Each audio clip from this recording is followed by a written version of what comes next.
நமஸ்தே. பெரியவா சரணம். ஔவை பாட்டி பரமேஸ்வரனை என் வரிசையில் அப்படி அடிக்கின்றே போகும் பொழுது ஒரு பாட்டு பண்ணுறாளே, ஒன்றானவன் உருவில் இரண்டானவன் உருவான செந்தமிழில் மூன்றானவன் சொல்லிட்டு, அது மாதிரி பரமேஸ்வரன் உருவில் ரெண்டாக பரமேஸ்வரனும் பார்வதியுமாக 2 ரூபத்தில் காட்சி கொடுக்குறார் அப்படிங்கிறத கேள்விப்பட்டிருப்போம். நேத்திக்கு நம்ம பார்த்த கதையில் ஆலாசி க்ஷேத்திரத்தினுடைய 64வது திருவிளையாடல், அதில் இப்படி மீனாட்சியும் சொக்கநாதருமாகன்னு 2 வேஷம் போட்டு காமிக்கி இருக்கிறது ஒரே மூர்த்தி தான், அத்வைதம் தான்.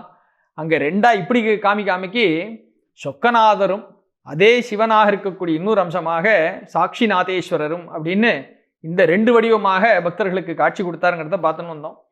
அந்த தரிசனம் கிடைக்கப்பட்ட பக்தர்கள் எப்பேற்பட்ட ஆனந்தத்தில் மூழ்கியிருப்பா அப்படிங்கிறத சொல்லும் பொழுது, வாஸ்தவத்தில் இதே மாதிரி பெரியவாளுடைய பக்தர் ஒருத்தருக்கும் இப்படி ஒரு தரிசனம் கிடைச்சதுங்கிறத நேற்று சொல்ல வந்தேன். அந்த தரிசனம் என்னங்கிற அந்த ஒரு அனுபவத்தை இன்னைக்கு நம்ம ரசிக்க போகிறோம். இதை சொல்லும் பொழுது பெரியவாளை பற்றின ஒரு அருமையான நாமம், மகாபிரிவா அஷ்டோத்திர நாமாவளியில் வரக்கூடிய ஞாபகத்துக்கு வருது.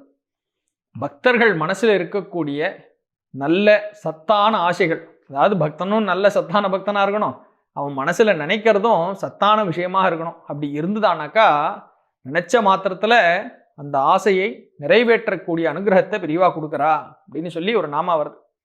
பக்த காமலதா கல்ப பாதபாய நமோ நமஹா அப்படின்ட்டு, இவன் மனசில் நினைக்கக்கூடிய ஆசையை உடனடியாக நிறைவேற்றி வைக்கக்கூடிய கற்பக விருட்சமாக கற்பக கொடியாக நம்ம பெரியவா இருக்கா அப்படின்னு சொல்லி ஒரு நாமா வருது. அது மாதிரி இப்போ நம்ம பார்க்க போகிற இந்த சம்பவத்தில் நல்ல பக்தர், மனசு முழுக்க பெரியவாளை நிறைச்சிண்டு அப்படி பக்தியோடு இருக்கக்கூடிய ஒரு பக்தர், அவருக்கு வந்த ஒரு ஆசை என்ன, அந்த ஆசையை அப்படியே நினச்ச மாத்திரத்தில் அந்த க்ஷணத்திலே பெரியவா எப்படி அதை நிறைவேற்றி வச்சா அப்படிங்கிற ஒரு அனுபவத்தை தான் பார்க்குறதுக்கு இருக்கும். சொல்லப்போனால் பரமேஸ்வரனுடைய லீலைகள்னு திருவிளையாடல் புராணத்தில் வச்சுருக்கா மாதிரி இது நம்ம பரமேஸ்வரனுடைய ஒரு லீலை தான் இந்த ஒரு அனுபவம். இதை பார்க்க போகும்பொழுது முன்னாடி எப்படி திருவிளையாடல் புராணத்தில் பரமேஸ்வரனை சொல்லும் பொழுது முதல்ல ஒரு வந்தன ஸ்லோகம் சொல்லிட்டு அப்புறம் கதைக்குள்ளே போகிறோம் இல்லையா, அது மாதிரி இங்கே ஒரு வந்தன ஸ்லோகம் எனக்கு ஞாபகத்துக்கு வருது. இந்த வந்தன ஸ்லோகம் யார் எழுதினதுன்னு பார்த்தாக்கா கவியோகி சுத்தானந்த பாரதின்னு ஒருத்தர், பெரிய மகான், நிறைய அருமையான தமிழ் கவிதைகள் செய்யுள்கள்லாம் பண்ணியிருக்கார். அவர் நம்ம பெரியவாளை தரிசனம் பண்ணிட்டு பெரியவாள் அப்படியே பரமேஸ்வர சுரூபமாகவே அவர் தரிசனம் பண்ணி ரொம்ப அழகான ஒரு ஸ்தோத்திரம் ஒன்று பண்ணியிருக்கார் தமிழில். தேனினும் இனிய சொல்லான் தீச்சுடர் மேனி கொண்டான் ஊனுயிர்க்கு உயிரதான ஒன்றினை கலந்து நின்றான் ஏனினி கவலை நெஞ்சே இன்றுன கருள் செய்தான் இஞ்ஞானவான் காமகோட்டி நாதனை நம்புவோமே அப்படின்னு ஒரு செய்யுள். தன்னை அழகாக மனசில் அப்படியே ரசித்து பொழிஞ்சிருக்க தன்னுடைய அனுபவத்தை. தேனினும் இனிய சொல்லான், பெரியவாளுடைய வார்த்தைகள் ஒரு வார்த்தையும் அத்தனை மதுரம், தேனை விட இன்னும் இனிமையாக இருக்கு, அப்படிப்பட்ட சொற்களை உடையவர். தீச்சுடர் மேனி கொண்டான், பெரியவாளுடைய தேகம் எப்படி இருக்கு பார்க்கறதுக்குன்னா தீச்சுடராக அக்னி பிழம்பாக இருக்கு பெரியவா. இது பெரியவா நேத்திக்கு அங்கே பரமேஸ்வரனை சொல்லும் பொழுது இந்த பரமேஸ்வரனே சாக்ஷாத் இந்த லிங்காகாரமாக சொல்லும் பொழுது சாக்ஷாத் அக்னிஸ்வரூபமாக அவர் இருக்கார். அதனால சுவாமி வன்னின்னு 2 சொல்லும் பொழுது 2 அக்னி முன்னாடி சாட்சி வச்சுட்டு பண்ணுறான் அப்படின்னு இந்த கல்யாணத்தை பற்றி சொல்கிறாளே, அங்கே சுவாமியே அந்த ஜோதிஸ்வரூபமாக சொல்கிறாரு. இங்கே சொல்லிட்டு இருந்தவர் யாருன்ட்டு இந்த கவியோகி நமக்கு இந்த ஒரு செய்யுள்ள காமிச்சு கொடுக்குறார். தீச்சுடர் மேனி கொண்டான், அப்படி அக்னி பழம்பாக தேஜஸ் பெரியவாளுடைய தேகம்.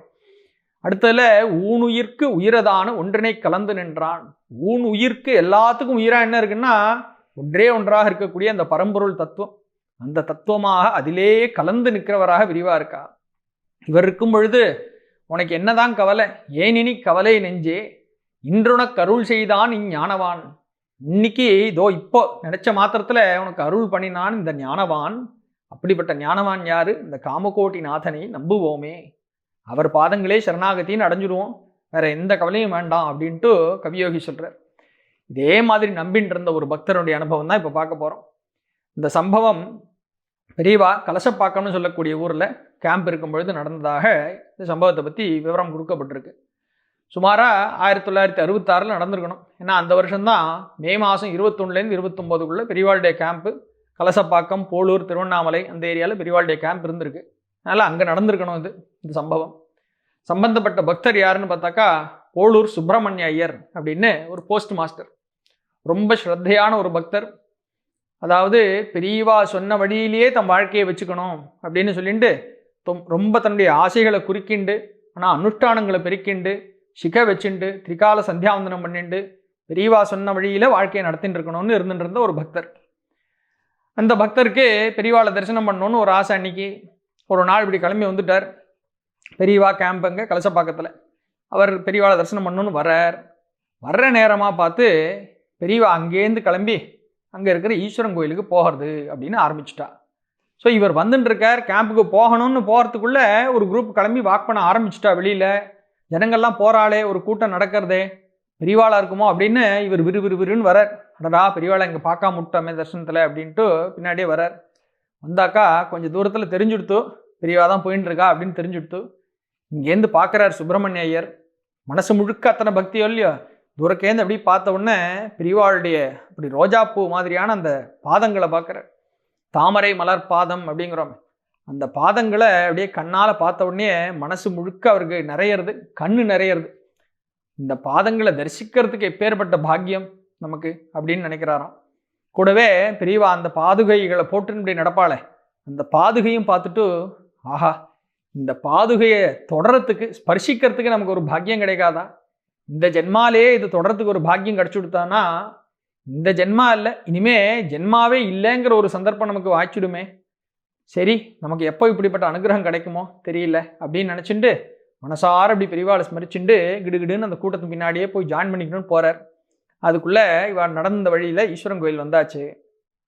பெரியவா இந்த கோயில் வாசலில் போய் நின்று உள்ளே போனோம். இப்போ கோபுரத்துக்கிட்ட நின்று அப்படியே நின்று இப்படி திரும்பி பார்க்குறாளாம். திரும்பி பார்த்துட்டே இருக்க இவர் அதுக்குள்ளே வந்து கூட்டத்தில் சேர்ந்துட்டார் சுப்பிரமணிய ஐயர். மற்றபடி விசேஷமாக இவரை வந்து யாருக்கும் தெரியுங்கிற மாதிரிலாம் இல்லை. இந்த ஒரு சந்தர்ப்பத்தில் பக்தர்கள் கூட்டத்தில் அவர் வந்து நின்றுட்டார். இப்போ பெரியவா அப்படி பார்த்துட்டு, ஏன்னா இப்போ கோயிலுக்குள்ளே போகணும், யாராவது என்னுடைய பாதரட்சைகளை யாராவது கையில் வச்சுக்கிறேளா, இங்கே ஜாக்கிரதையாக அது வரைக்கும் பார்த்துக்கிறேளா அப்படின்னு கேட்குறாளாம். சுற்றி நிற்கிறவா எல்லாரும் யாருக்கு இந்த ஆப்பர்ச்சுனிட்டி கிடைக்கும், பேர்பட்ட பாக்கியம் அப்படின்னு சொல்லி எல்லாரும் அப்படி பார்த்துட்டே இருக்கா, நான் வரலாமான்னு. பெரியவா நடுவில் ஒரே ஒரு கண்டிஷன் போடுறா, யாராவது சிக்க வச்சுட்டு இருக்கிறவளா இருந்தால் தேவலாம், அப்படி இருக்கிறவ யாராக இருந்தாக்கா வந்து கொஞ்சம் பாதரட்சையை பார்த்துக்கலாம், நான் போய் தரிசனம் பண்ணிட்டு வந்துடுறேன் அப்படிங்கிறாளாம். இப்போ அந்த பக்தர்கள் கூட்டத்தில் பெரியவாளுடைய பார்ஷதர்களை தவிர, அதாவது பெரியவா கைங்கரியம் பண்ணிட்டு இருக்கிறவாளை தவிர பாக்கி சிக்க வச்சுட்டு இருந்தவர்னு இவர் ஒருத்தர் மட்டும்தான் அந்த கூட்டத்தில் இருக்கார் சுப்பிரமணியர். நினச்சி ஆசைப்பட்டுன்னு வந்தது என்ன, பெரியவாளுடைய பாதுகையை அப்படி பார்க்கக்கூடிய பாக்கியம் கிடைச்சதே. ஒரு தரமாவது இன்னைக்கு ஸ்பர்சிக்கிற பாக்கியம் கிடைச்சதானா, இன்னைக்கு இல்லை தன் வாழ்க்கையில் இன்னைக்கா ஒரு நாள் ஸ்பர்சிக்கிற பாக்கியம் கிடைச்சதானா, ஜென்மாவே இல்லாமல் ஆயிடுமேன்னு ஒரு ஆசையில் வந்தார். பெரியவா இப்போ கேட்குறா, சிக்க வச்சுட்டு இருக்கிறான்னு எல்லாரும் ஒருத்தர் திரும்பி பார்த்துக்கிறாளே தவிர யாரும் நகர காணோம். சுப்பிரமணியருக்கு கனவா நிஜவான்னு தெரியல. சரி நம்ம முன்னாடி அப்படி நகருவோன்னு சொல்லி அவர் அப்படி நகர்றார். முன்னாடி வரார். பெரியவாட்டேருந்து உத்தரவாக எடுத்து பாதரட்சையை கொடுத்து அவரை பார்த்துக்க சொல்கிறதுன்னு அப்படியே எடுத்து கண்ணில் ஒத்திக்கிறார், தலையில் வச்சுக்கிறார். ஆனந்த தாண்டவம் ஆடாத குறை தான். மனசு முழுக்க அப்படியேப்பா நம்ம நினச்சது இன்னைக்கு பெரியவா எப்படி அனுகிரகம் பண்ணியிருக்கா அப்படின்னு கண்ணில் ஜலம் பொங்க அதை வச்சுன்னு அப்படியே ரசித்து நின்றுருக்கார். பெரியவா உள்ளே போயாச்சு, தரிசனத்துக்கு கோயில் உள்ளே போயாச்சு. இவர் இதிலே இந்த ஆனந்தத்திலே முழுகிண்டு நம்ம கவியோகி சொன்ன மாதிரி ஏனினி கவலை நெஞ்சே இன்றுனக்கு அருள் செய்தானி ஞானவான்கிறார. அப்படியே மனசில் அப்படியே நினச்சிண்டு இன்னைக்கு அருள் கிடச்சிடுத்து, இனிமேல் கவலைப்பட வேண்டியதில்லைன்னு நினச்சிட்டே இருக்கார். ஆனால் சட்டுன்னு மனசுக்குள்ளே திடீர்னு புதுசாக ஒரு தாட் வந்து தான், நமக்கு தான் ஒரு ஆசை வந்தாக்கா அதோடு தீர்ந்து போகிறது இல்லையா, இன்னொன்று வருமோ இல்லையா பின்னாடியே ஒரு அலையா, அலை மீது அலையாக துயர் வந்து சேரும்போது அஞ்சாதே அப்படின்னு சொல்லி ஒரு குரல் கேட்குமாங்கிறாள் பாட்டில். அப்படி ஒரு குரல் வரணும். அதனால இப்போ அலை மீது அலையாக இங்கே ஒரு ஆசை, அடுத்த ஆசை வந்தாச்சு. கையில் இது இருந்தால் இனிமேல் ஜென்மாவே வராதுன்னு நினச்சிட்டு இருந்த போய் ஆஹா இது கிடச்சிது, சிரசில் வச்சுக்கக்கூடிய பாக்கியம் இன்னைக்கு கிடச்சிது. ஆனால் பெரியவா கோயிலுக்குள்ளே போய் பரமேஸ்வர தரிசனம் பண்ணும் பொழுது பெரியவா கூடவே நின்றுண்டு அவரையும் சேர்த்து தரிசிக்கிற பாக்கியம் எனக்கு மிஸ் ஆகிடுத்த. இதில் இதை கேட்காம இருந்தாக்கா அவரோடையே போய் இதை பார்த்துருக்கலாமேன்னு இவருக்கு தோணித்தான் சுப்பிரமணியருக்கு. நியாயமான ஆசை தான், அதுவும் நம்ம எதுவும் குறை சொல்ல முடியாது. அதனால் இவர் இப்படி யோசிச்சு நிற்க ஆரம்பிச்சிட்டார். பெரியவா உள்ள தரிசனத்துக்கு போயாச்சோ இல்லையா, உள்ளே போய் மெதுவாக முன்னாடி ஒரு சன்னிதியாக பார்த்துட்டு பரமேஸ்வரன் சன்னிதிக்கு போயாச்சு. அங்கே அர்ச்சகர் எல்லாத்தையும் தயார் பண்ணி வச்சுட்டார். இப்போது சுவாமிக்கு தீபாராதனை காட்டணும். கற்பூர தட்டை எடுத்து வச்சுட்டு இப்படி ரெடி பண்ணுறாராம். பெரியவா அப்படி கையை காமிச்சு ஒரு நிமிஷம் இரு அப்படின்ட்டு பார்ஷதரத்தை கூப்பிட்டு, இந்த வாசலில் ஒருத்தர் பாதரட்சையை கையில் வச்சுட்டு இருக்காரோ இல்லையா, நீ போயிட்டு பாதரட்சையை வாங்கின்ட்டு அவரை உள்ளே அனுப்பு அப்படின்னாலும். இந்த பக்தருக்கு ஒன்றுமே புரியல, திடீர்னு எதுக்கு பெரியவா அப்படி சொல்கிறான்ட்டு. இருந்தாலும் பெரியவா சொன்னா வேத வாக்கு, நேராக வாசலுக்கு போனார். சுப்பிரமணியர்கிட்ட பாதுகையை கொடுங்கோ அப்படின்னார். இல்லையே இன்னும் பெரியவா வரலையேன்னாராம் அவர். இல்லை பெரியவா உங்களை உள்ளே கூப்பிடுறா, கொடுத்துட்டு உள்ளே போங்கோ அப்படின்னாராம். டக்குன்னு அதை கொடுத்துட்டு இவருக்கு மறுபடி கனவா நிஜமான்னு தெரியல. இருந்தாலும் பெரியவா உத்தரவாயிருக்குன்னு சொல்லிட்டு கொடுத்துட்டு திபு திபுன்னு உள்ளே ஓடுறார். உள்ளே அங்கே சுவாமி கிட்ட போன உடனே பெரியவா அப்படி கையை காமிச்சாலாம். அங்கே நின்றுக்கோ தரிசனம் பாரு அப்படின்ட்டு இப்படி கையை காமிச்சாலாம். நின்றுண்டார். பெரியவா இந்த பக்கம் அர்ச்சகர்கிட்ட இப்படி ஆரம்பிங்கோன்னார். கற்பூர ஆரத்தி நடக்கிறது. சுப்பிரமணிய ஐயருக்கு கண்ணு முன்னாடி காட்சி எப்படி நடந்தது அப்படின்னு பார்த்தாக்கா, உள்ள அங்கே பரமேஸ்வரனுக்கு தீபாராதனை நடக்கிறது. அதே பரமேஸ்வரன் வெளியில் நின்று அவரையும் இங்கே பார்க்குற மாதிரி இவர் கண்ணுக்கு தெரியறதான் காட்சி. பெரியவாளுடைய அஷ்டோத்திரத்தில் இன்னொரு நாமம் வருது, சாக்ஷாத் பரசிவாமோக தரிசனாய நமோ நமகான். அப்படியே பரமேஸ்வர சுரூபமாகவே காட்சி கொடுப்பவர் அப்படின்ட்டு சொல்கிறது. சுப்பிரமணிய ஐயருக்கு அந்த க்ஷணத்தில் 2 பரமேஸ்வரன் தெரிஞ்சாலும். நேற்றுக்கு அந்த திருவிளையாடல் புராணத்தில் எப்படி அவர் லீலை பண்ணி காமிச்சார்னு சொன்னோமே, ஒரே நேரத்தில் 2 பரமேஸ்வர தரிசனம்னு. அது மாதிரி இங்கே சுப்பிரமணிய ஐயருக்கு சாட்சாதாக கண்ணு முன்னாடி இப்படி கிடச்சிது. எதனால் இப்படி ஒரு லீலை நடக்கிறது, எந்த பக்தனுக்கு என்னைக்கு இப்படிப்பட்ட அனுகிரகம் கிடைக்கிறது அப்படின்னா நம்மளால் வார்த்தைகள்னால சொல்ல முடியாது. அம்பாளை பற்றி சொல்லும் பொழுது லலிதா சஹஸ்ரநாமத்தில் மனோவாச்சா மகோச்சரா அப்படிங்கிறது, மனசுக்கும் வாக்கிற்கும் எட்டாதவளாக இருந்துருக்கான்.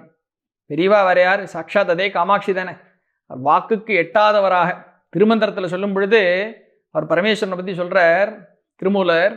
இவர் எப்படி இருக்காராம், சொற்பதமாம் அந்த சுந்தர கூத்தனை அப்படின்னு சொல்லிட்டு அற்புத கூத்தன்னு இவர் இருக்காரு. இவருடைய அற்புத கூத்தினை ஆரறிவாரோ அப்படிங்கிறார். எப்படிப்பட்ட கூத்தெல்லாம் இவர் பண்ணிட்டு இருக்கார், எதுக்காக பண்ணுறாருங்கிறது நமக்கு தெரியாது. ஆனால் சொற்பதமாகவே அவர் இருக்கார். வாக்குக்கு எல்லாத்துக்கும் கடந்த நிலையில் இருக்கார். ஆனால் அதுவாகவும் அனுகிரகம் அவரே தான் பண்ணுறாருன்னு சொல்லின்னு வர்றார். இன்னும் மீதி விஷயங்கள் நாளைக்கு பார்ப்போம். பெரியவாசர்.